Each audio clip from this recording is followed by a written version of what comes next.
Hi, I'm Metal Tim from Brave Words, and I'm hanging out with Anthony Nichols from Meliah Rage on the Idle Hands official listening session in Boston.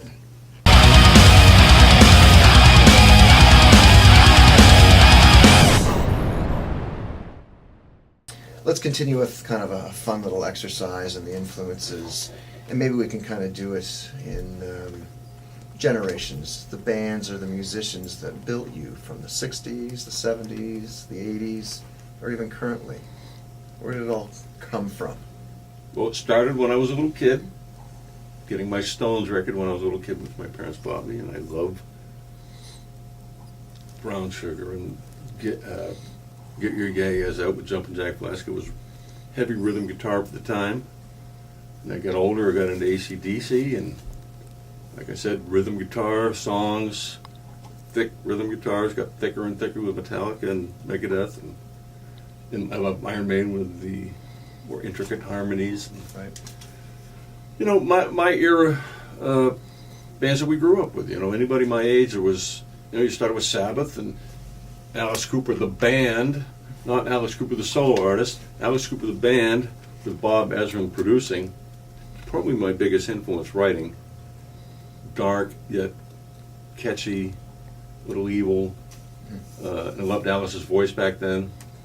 A little desperation in the voice. And then it's got heavier, obviously. You know, you hear the 80s bands that blew up, and I'm like, wow, listen to that. You know, I get Megadeth, Metallica, and Exodus, and that little record called Rain and Blood.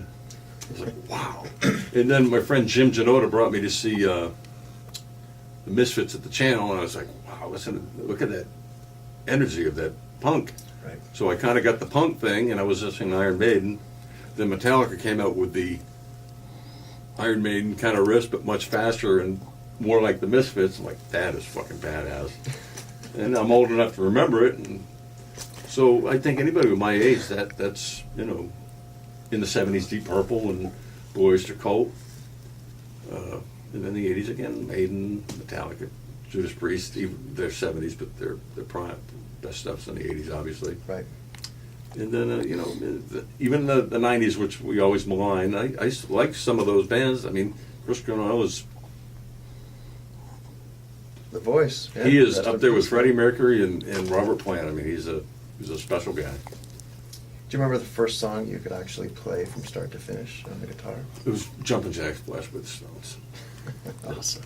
Yeah. Cool. It wasn't Smoke on the Water.